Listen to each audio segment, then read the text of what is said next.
The dust of Willow Creek settled around Eleanor Grayson's worn boots as she stood on the edge of the town square, her heart pounding like the hoofbeats that had carried her across the endless plains. The air smelled of pine and damp earth, and the distant rush of the Sapphire River sang a quiet welcome. She was 32 with auburn hair, pinned loosely beneath a faded bonnet, her freckled face plain but determined. She'd come to this fictional corner of the American West in 1847, chasing a promise, a marriage to a man named Thomas Reed, sealed through letters that had crossed mountains and rivers. But as she scanned the sparse crowd, no eager suitor stepped forward. Only curious glances met her sharp as thorns. Eleanor tightened her grip on her single carpet bag, its frayed handle, a reminder of the life she'd left behind in Boston. Back there, she'd been the spinster daughter of a failed merchant, whispered about for her plain looks and sharp tongue. The letters from Thomas had been her lifeline, each word painting a future of partnership, of a home built on mutual respect. She'd sold her mother's silver locket to afford the journey, believing she'd find a man who saw her for her strength, not her lack of beauty. Now standing in the shadow of Willow Creek's wooden church, she felt the weight of those hopes falter. A man approached, his boots scuffing the dirt. He was broad-shouldered with a face weathered by sun and disappointment. "You, Eleanor Grayson," his voice was gruff, his eyes avoiding hers. "I am," she said, straightening. "Are you Thomas Reed?" He nodded, but there was no warmth in it. "I'm sorry, Miss Grayson. I can't go through with it." His words landed like a stone in her chest.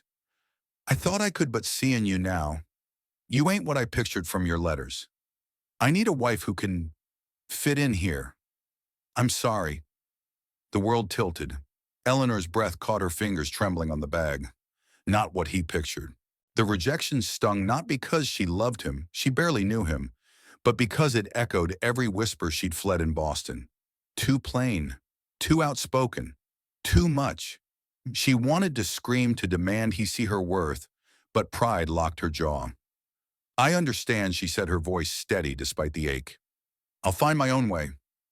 Thomas hesitated, then tipped his hat and walked off, leaving her alone in the square.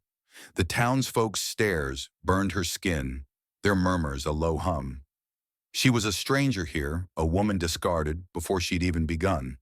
But Eleanor Grayson was no wilting flower. She'd survived her father's ruin, her mother's death, in years of society's scorn. She would survive this too. She wandered toward the river, seeking solace in its steady flow. The water sparkled under the late afternoon sun, and the scent of wildflowers softened the air. There she met doña Rufina, a Mexican widow who ran the town's only boarding house. Rufina's dark eyes were kind but sharp, reading Eleanor like an open book. "You're the mail-order bride. See," she said, her accent warm. "I heard what happened. Men like Thomas, they want a mirror, not a woman. Come stay with me. We'll sort this out." Eleanor followed Rufina to a small, tidy house smelling of sage and fresh bread. Over a cup of chamomile tea, Rufina listened as Eleanor poured out her story, not just Thomas's rejection, but the years of being overlooked, underestimated. "You're strong," Querida Rufina said. "This town needs that strength. Don't let one fool steal your fire." As night fell, Eleanor lay in a narrow bed, the river's song drifting through the window. She didn't know what tomorrow held, but she knew she wouldn't run. Willow Creek was her chance to start anew, to prove her worth not to Thomas, but to herself. Somewhere in this wild, rugged land, she'd find her place. Maybe even love the kind that saw her soul, not just her face. Eleanor woke to the scent of sagebrush and the distant crow of a rooster, her heart still bruised from Thomas Reed's rejection. The boarding house room was simple, with a quilted bed and a window framing the rugged peaks of the Sapphire Mountains. She rose, splashing cold water on her face, and studied her reflection in a cracked mirror. Plain, yes, but her green eyes burned with defiance. She'd come to Willow Creek for a new life, not to crumble under a stranger's dismissal. Today she'd find her footing. Downstairs, doña Rufina was kneading dough, her hands swift and sure. "Buenos dias, Eleanor. You look ready to fight a bear." Her smile was warm, but her eyes probed, searching for cracks in Eleanor's resolve. "I might need to," Eleanor replied, managing a wry smile. "I need work, Rufina. I won't live on charity." Rufina nodded, wiping flour on her apron. "The town's short on teachers. The schoolhouse has been empty since Miss Clara left to marry. You read and write, see, you could teach the children. Eleanor's pulse quickened. Teaching hadn't been her plan. She'd imagined a home, a husband, a garden. But the idea sparked something. She'd always loved books the way they opened worlds beyond Boston's stifling parlors. Could she build a place here, not as a wife, but as herself? She ventured into Willow Creek's heart, where the town bustled with life. Wagons creaked loaded with furs and grain. Women in calico dresses bartered at the general store, and children darted through the dust, laughing. The air carried the tang of wood smoke and the promise of autumn. Yet whispers followed her sharp as nettles. That's the girl. Thomas turned away. Poor thing, too plain for a bride. Eleanor squared her shoulders, refusing to flinch. She'd faced worse in Boston. At the schoolhouse, a weathered building by the river, she met Caleb Morrow, the town's land steward. He was tall, with dark hair curling under his hat and eyes the color of storm clouds. His calloused hands spoke of hard work, but his gaze was steady kind. "Miss Grayson, I hear you're interested in teaching," he said, his voice low but clear. "The town council's skeptical. They think a woman alone, especially, well, after yesterday, might not stay." Eleanor bristled. "I'm not here to run Mr. Morrow. I know books, numbers, and how to keep children in line.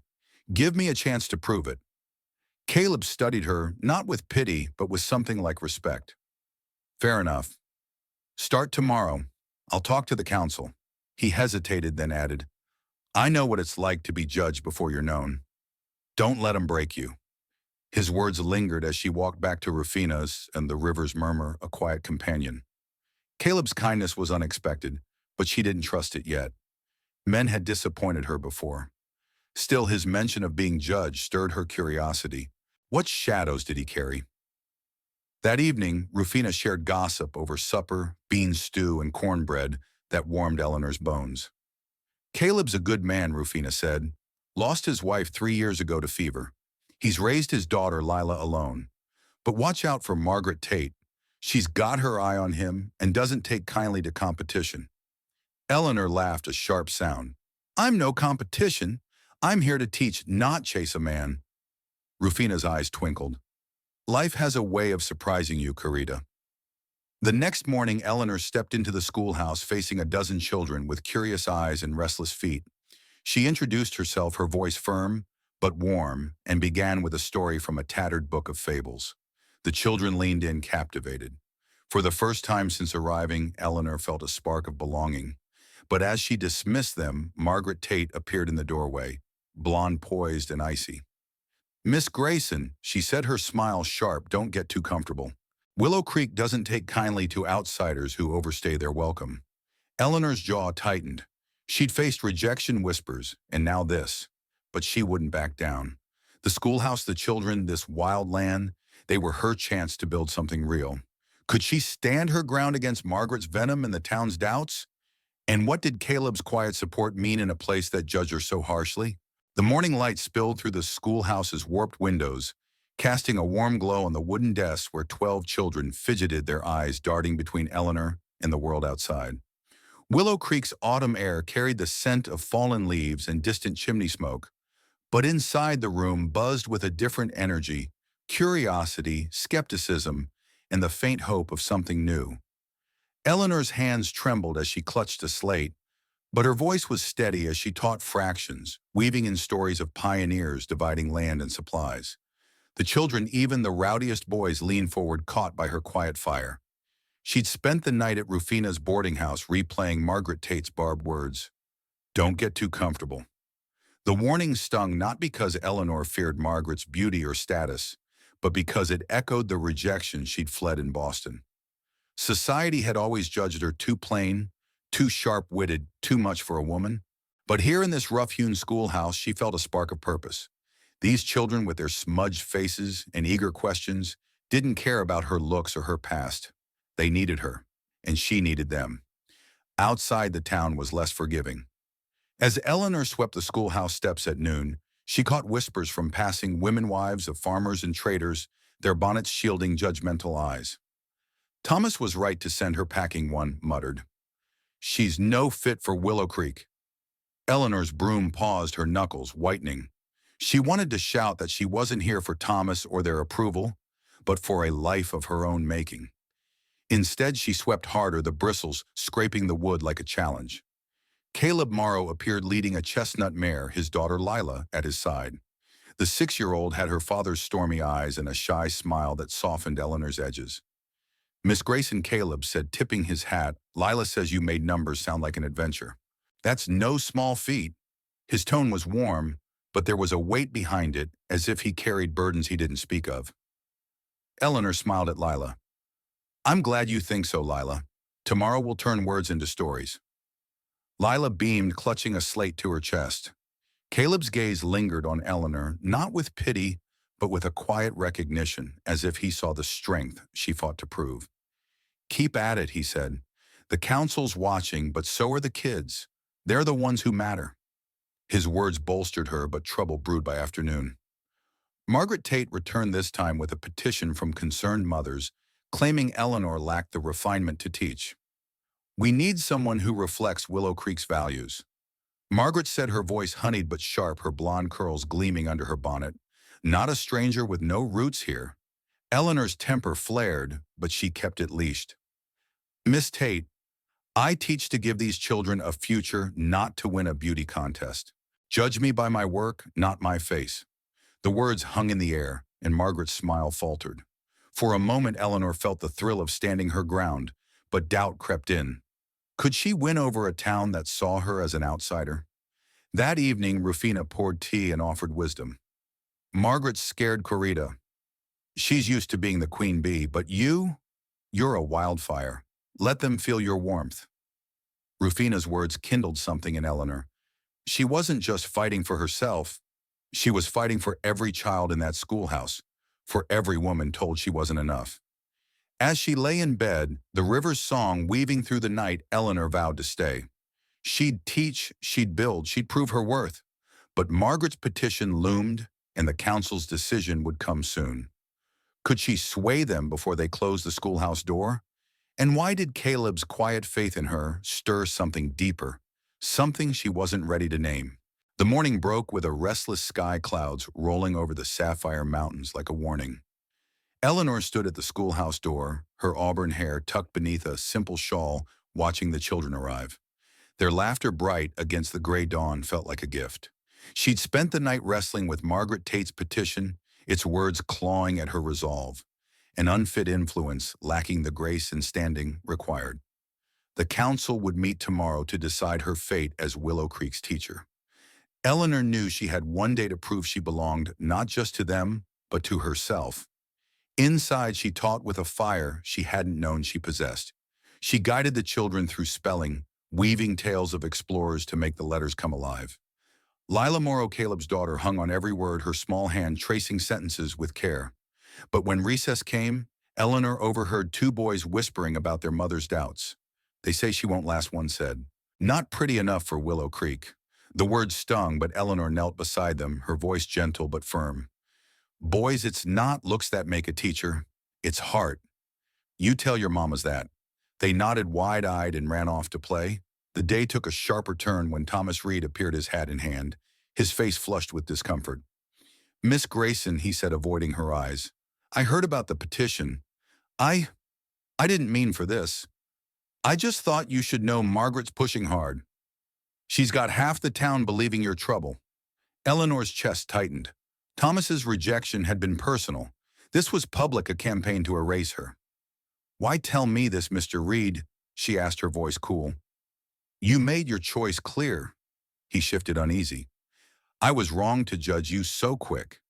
I don't agree with Margaret. That's all." He left before she could respond, his words a faint crack in the wall of her anger.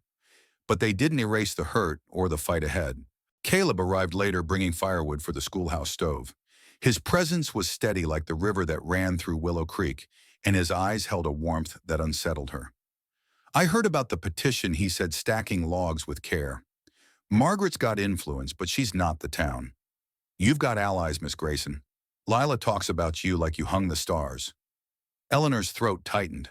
"Thank you, Mr. Morrow. But I wonder if it's enough. They don't want me here. They don't know you yet," he said, his voice low. I lost my wife Sarah to fever. Folks judged me too, said I couldn't raise Lila alone, that I was too rough for it. Keep going. Show 'em who you are. His honesty disarmed her, stirring a warmth she wasn't ready to name. She wanted to ask about Sarah, about the pain in his eyes, but the moment passed. Instead, she nodded. I'll fight, Mr. Morrow, for the children. That evening, Rufina helped her prepare for the council meeting.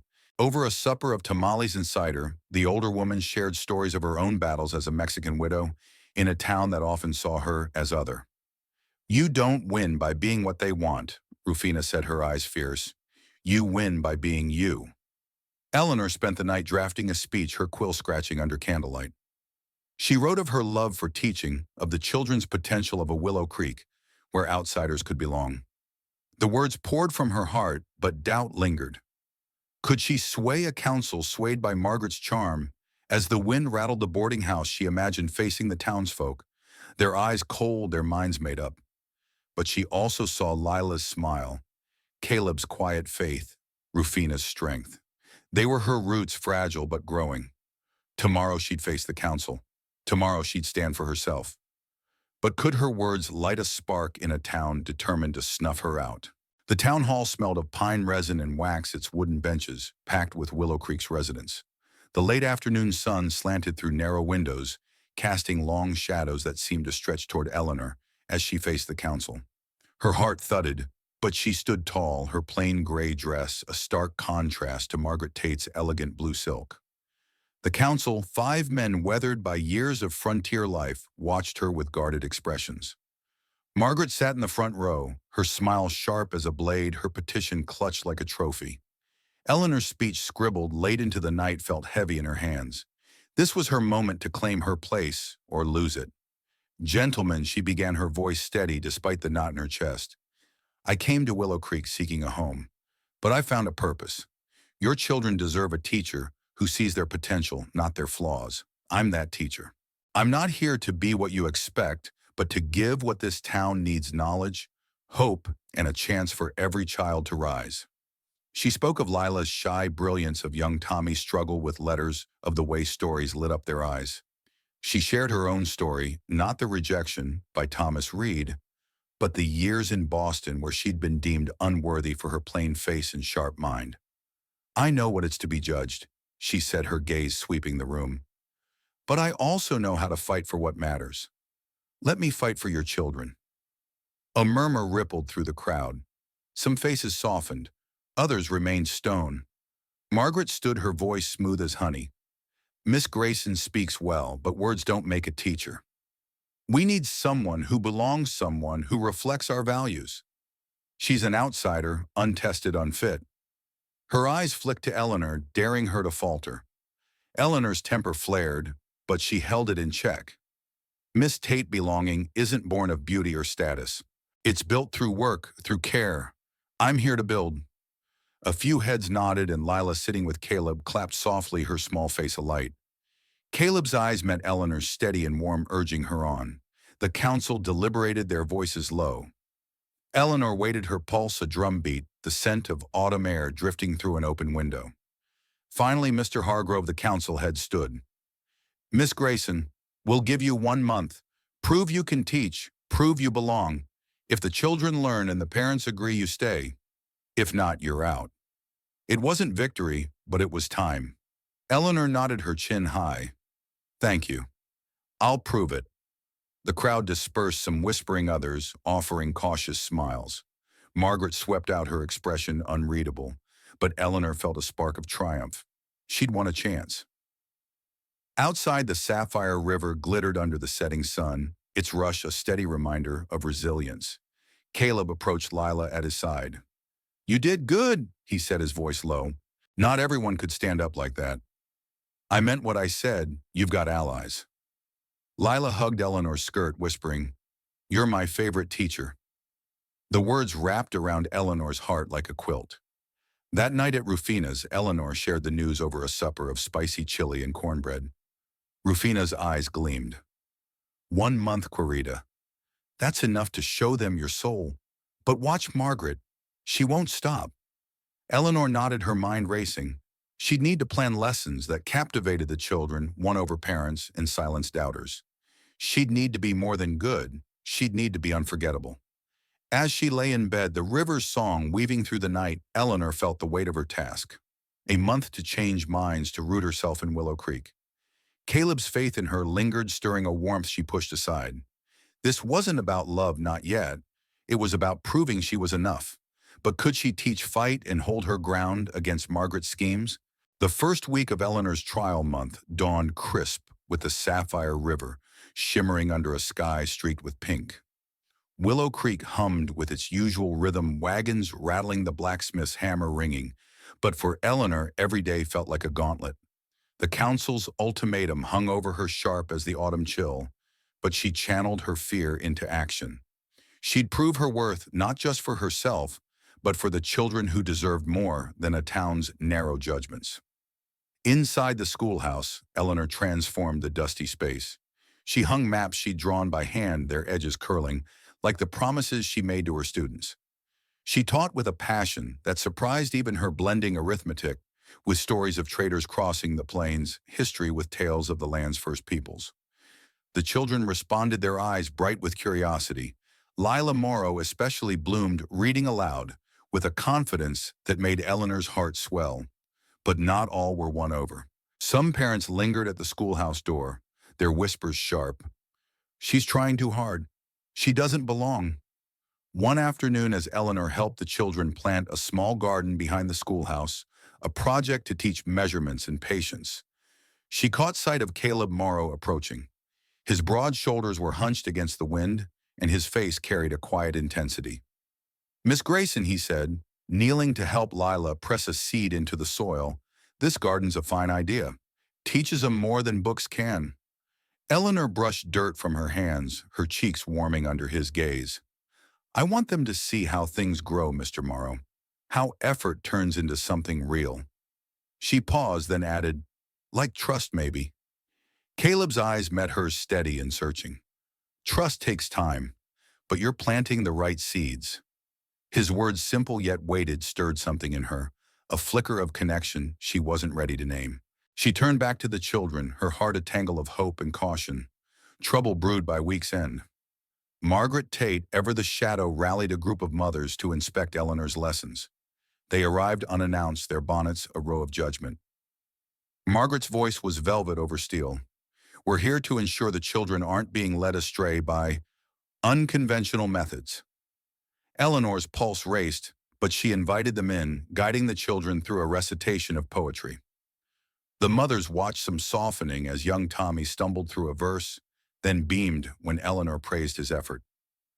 Margaret, however, remained unmoved, her lips a tight line. After they left, Eleanor sank onto a bench, exhaustion warring with defiance. Rufina, who'd come to deliver a basket of cornbread, found her there. "They're testing you, Corita," she said, her dark eyes fierce. "But you're stronger than their doubts. Keep going." That evening, Caleb invited Eleanor to join him and Lila for a walk by the river.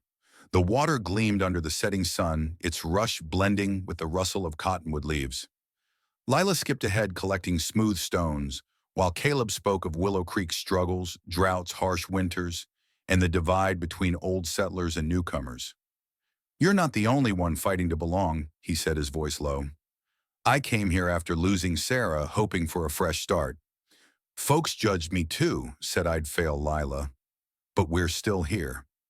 Eleanor glanced at him, seeing the man beneath the steward's steady exterior, scarred yet enduring. "Why do you stay, Mr. Morrow?" she asked.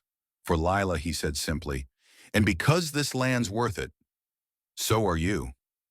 His words hung in the air, warm and heavy, and Eleanor's breath caught. She wanted to believe him, but trust was a fragile thing. As they parted, Lila pressed a river stone into Eleanor's hand, its surface cool and smooth. "For luck, Miss Grayson," she whispered. Eleanor clutched it, a small anchor against the uncertainty ahead. She had 3 weeks left to win the town. Could her lessons, her garden, her heart be enough to shift their minds? And what did Caleb's quiet support mean in a town still swayed by Margaret's influence?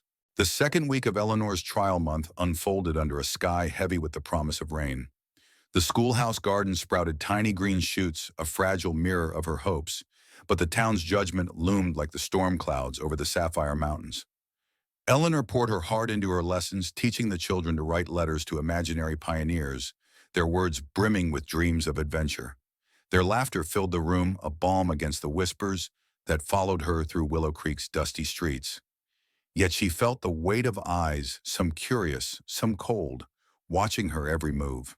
Margaret Tate's campaign grew sharper. At the general store, Eleanor overheard two women discussing a new rumor. They say she's teaching radical ideas, filling the children's heads with nonsense. The words cut deep, twisting her resolve into doubt. Had her stories of explorers and dreamers been too much? She clutched her basket of apples bought with her meager savings and hurried back to the schoolhouse, the scent of rain and pine thick in the air. That afternoon, a surprise lifted her spirits. Caleb Morrow arrived with a gift, a stack of books, their covers worn, but pages intact. Found these in an old trader's wagon, he said, his storm gray eyes warm. Thought they'd suit your teaching. The books, tales of history, poetry, and far-off lands, were a treasure. Eleanor's fingers traced their spines, her gratitude mingling with a flicker of something deeper. Caleb's kindness wasn't showy, but it was steady like the river that carved its path through the valley. "Thank you, Mr. Morrow," she said, her voice soft. "This means more than you know." He shrugged, a faint smile tugging at his lips. "Call me Caleb, and it's nothing. Lila says you make learning feel like magic. That's worth more than a few books." His words lingered, warming her as she watched him walk away, Lila skipping at his side. But the warmth faded when she saw Margaret watching from across the square, her expression a mask of calculated calm. That evening, Rufina invited Eleanor to a town dance, a rare event meant to celebrate the harvest. "Come, Carita," Rufina urged, her eyes twinkling. "Show them you're not afraid." Eleanor hesitated. Dances had always been battlegrounds in Boston, where her plain face drew sneers, but Rufina's insistence won. She wore her best dress, a simple green muslin, and stepped into the town hall, where lanterns cast a golden glow and fiddles sang. The room buzzed with laughter, but Eleanor felt like an outsider, her back straight against the wall. Caleb approached, his work-worn hands extended. "Care to dance, Miss Grayson?" His voice was gentle, and for a moment the room's noise faded. She nodded, her heart racing as he led her to the floor. His touch was steady, respectful, and as they moved to the music, she glimpsed the man behind the steward, a widower who'd rebuilt his life for his daughter, who saw her not as plain, but as a force. Margaret cut in, her smile sharp as she claimed Caleb for the next dance. Eleanor stepped back, her chest tight, watching Margaret's grace draw every eye. Doubt crept in. Could she ever belong in a town that adored women like Margaret? But then Lila tugged at her hand, pulling her into a circle of children, dancing clumsily, their giggles infectious. Eleanor laughed, her fears easing in their joy. Later, as she walked home under a sky now spitting rain, Rufina's words echoed. "You're a wildfire, Querida." But the rumors, Margaret's schemes, and the council's looming decision weighed heavy. She clutched Caleb's books, their weight a reminder of her allies. 2 weeks remained to prove herself. Could her teaching, her courage, and the fragile bonds she'd built withstand the storm Margaret was brewing? The third week of Eleanor's trial month dawned with a downpour, the Sapphire River swelling as rain lashed the town. The schoolhouse roof leaked, dripping into tin buckets with a steady plink that mirrored Eleanor's racing thoughts. The rumors Margaret Tate had sown had taken root. Parents whispered that Eleanor's teaching was too bold, her stories too fanciful for Willow Creek's practical children. With only 1 week left before the council's final decision, Eleanor felt the weight of time pressing against her. But surrender wasn't in her blood. She threw herself into her lessons, turning the rain into a teaching tool. She had the children measure rainfall, calculate its volume, and write poems about the storm's wild song. Their laughter filled the damp room, and even shy Tommy raised his hand, reciting a verse about thunder like a giant's footsteps. Lila, ever her champion, hugged Eleanor after class, whispering, "You make everything better, Miss Grayson." The words were a lifeline, but the parents' absence at pickup, many sent older siblings to fetch their children, told Eleanor her battle wasn't won. That afternoon, Caleb arrived soaked from checking the town's flood barriers. His dark hair clung to his forehead, but his eyes were warm as he handed her a small oilcloth to patch the roof. "Can't have you teaching in a lake," he said, a half smile breaking through his usual reserve. You're doing good work, Eleanor. Don't let the whispers shake you. She took the cloth, her fingers brushing his, the contact sending a jolt through her. Caleb! She said his name, feeling natural now. Why do you believe in me? Most don't. Her voice was soft, vulnerable, the rain's rhythm filling the silence. He paused, his gaze steady. Because you fight for what's right. Sarah, my wife, she was like that. Never back down. I see that in you. His words, raw and honest, stirred something deep in Eleanor. She wanted to ask more, to unravel the pain behind his eyes, but a shout from outside broke the moment. A child had slipped near the riverbank, and Caleb ran to help, leaving Eleanor with her heart pounding. That evening, Rufina hosted a small gathering at the boarding house, serving hot cider and fry bread to ward off the chill. She'd invited a few parents, hoping to sway their opinions.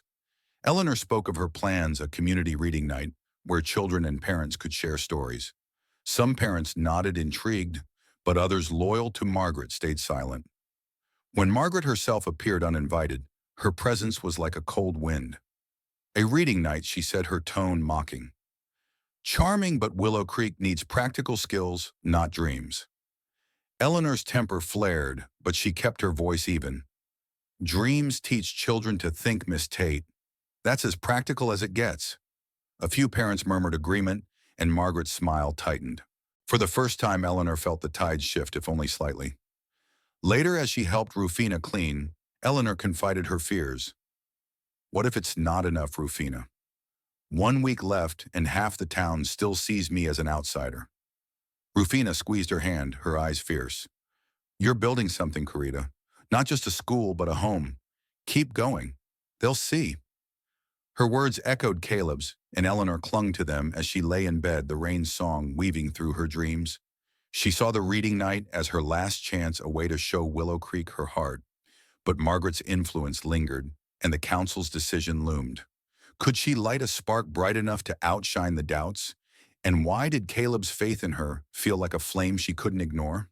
The final week of Eleanor's trial month arrived with a crisp clarity, the rain giving way to a sky as blue as a sapphire river.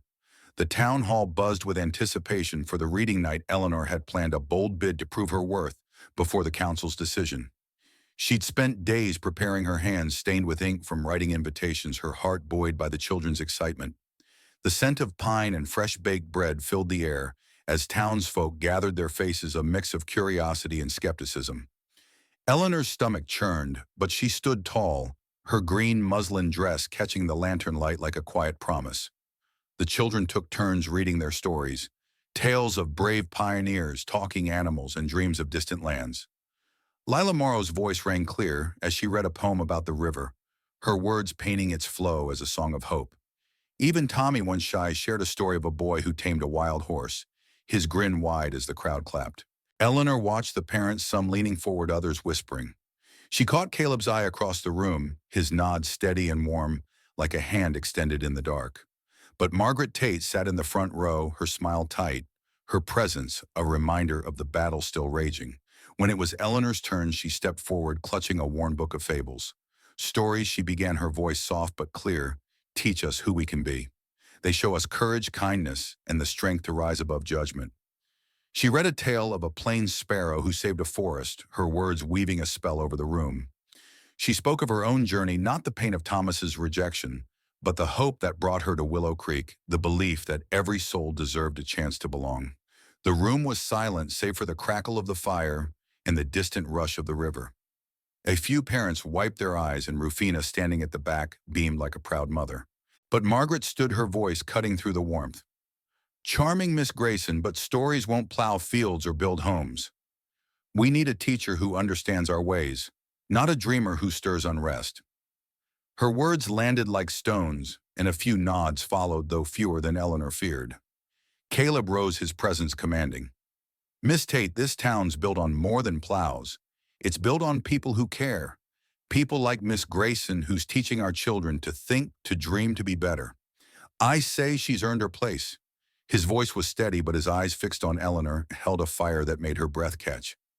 Lila clapped, and a ripple of agreement spread, tentative but growing. The night ended with children hugging their parents, stories clutched in small hands. Several mothers approached Eleanor, their words cautious but kind. "My boy's never read like that before," one said. "Keep at it." It wasn't a victory, but it was a crack in the wall of doubt. As the crowd dispersed, Caleb lingered, helping stack chairs. "You did it, Eleanor," he said softly. "You showed him your heart." She smiled, her chest tight with hope and fear. "Not yet, Caleb. The council decides tomorrow. Margaret's still fighting." He touched her arm, a brief, steadying gesture. "You're not alone," he said, and the weight of his words lingered warm as the lantern glow. That night at Rufina's, Eleanor sat by the fire, the river's song, a distant lullaby. She'd given everything, her heart, her strength, her truth. Tomorrow the council would choose her fate. Could her stories, her courage, and the fragile bonds she'd built sway them? And why did Caleb's faith feel like a light she wanted to hold forever? The morning of the council's decision dawned golden, the sapphire river sparkling as if it knew the weight of the day. Eleanor stood outside the town hall, her hands clasped tightly, the scent of dew-soaked grass and pine grounding her. The past month had tested her in ways she'd never imagined. Thomas's rejection, Margaret's schemes, the town's whispers, but she'd fought back with lessons, stories, and a stubborn belief in her worth. Now, as townsfolk gathered, their faces, a mix of curiosity and judgment, Eleanor felt both fragile and fierce, like a sapling rooted in rocky soil. Inside, the hall was stifling, the air thick with anticipation. The council sat at a long table, their expressions unreadable. Margaret Tate stood nearby, her blue eyes cold, her posture radiating confidence. Eleanor's heart pounded, but she caught Caleb's gaze from the crowd, his storm-gray eyes steady, Lila at his side, clutching the river stone she'd given Eleanor weeks ago. Rufina, too, was there, her nod a silent vow of support. These were her roots, small but strong, anchoring her against the storm.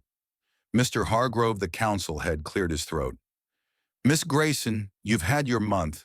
We've heard the children read, seen the garden grow, and listened to the town. Some say you're unfit, an outsider with no place here. Others say you've brought something new, something good." He paused, his eyes scanning the room. "We've decided. By a vote of 3-2, you'll stay as Willow Creek's teacher." A gasp rippled through the crowd, and Eleanor's knees nearly buckled. Relief flooded her, warm as the sunlight streaming through the windows. She'd done it.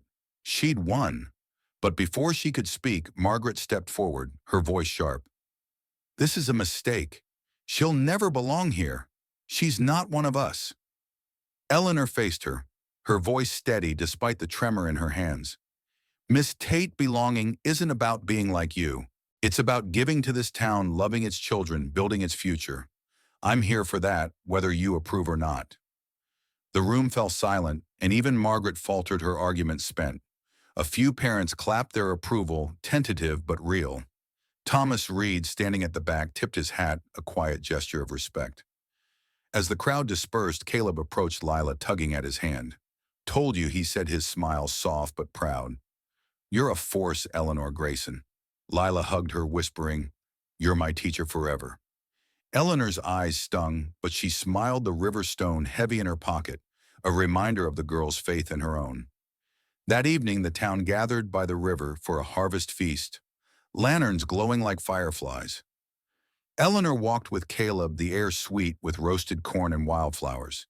He spoke of his past, Sarah's death, his struggle to raise Lila, his hope for a new chapter. "You've changed this place," he said, his voice low. "You've changed me." His hand found hers, calloused but gentle, and Eleanor's heart raced. This wasn't the love she'd sought in letters, but something deeper, built on respect, shared scars, and quiet strength. She looked at him, the river's song weaving through the night. "Caleb, I came here for a dream I didn't understand. But you, Lila, this town, you've shown me what love really is." He smiled, and in that moment under the stars, they made a silent vow. Not yet marriage, but a promise to build a life together, rooted in trust. Months later, Eleanor stood in the schoolhouse garden, now lush with vegetables, the children laughing as they harvested.